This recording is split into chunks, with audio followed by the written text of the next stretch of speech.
Hindi ho lahat ng bida, bida sa buhay. Kontrabida po ako pag kinakailangan. Kaya Colonel, ang daldal mo, ano pinagsasabi mo kay Mac? Kay Mac? Ha? Sa mga tao na ano? Sa pamilya na bago kong parang pamilya sa Tondo? Sisiraan niyo ako?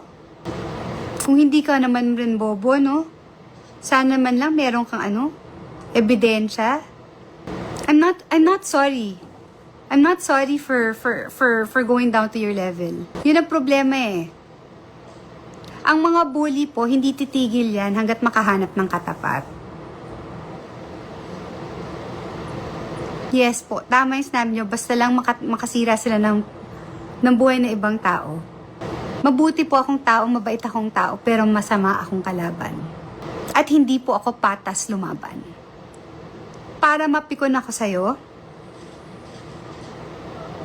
palakpakan mo yung sarili mo. Palakpakan mo sarili mo, binigyan kita ng oras. Hindi ko iiyak yung mga kwentong kutsera mo, Colonel. At yung nagpapautang dyan. Ikaw na, hindi ka nahihiya. Nagpapautang ka, taga-Tondo ka. Puro Claudinians yung nandyan. Ngayon pa, nanalong napamahal sa akin yung mga tao sa Tondo. Na pag nandyan ako, pakiramdam ko. Pag nasa Tondo, pakiramdam ko, hindi artista. Sisirain mo yon? Sino ba yan si Colonel? Manood ko kayo ng OG Diaz itong Tuesday. Bibigay ko yung pangalan ni Colonel sa inyo. Pati si Kay na may utang sa akin, na 15 million at saka 188 million kay Kuya Willie de la Cruz at Ellen de la Cruz. Patay ka, Kay. Patay ka talaga.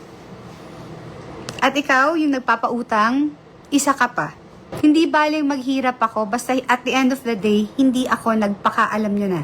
Guys, kung maninira kayo ng pangalan ng ibang tao, ito lang advice ko sa inyo Back it up with evidence.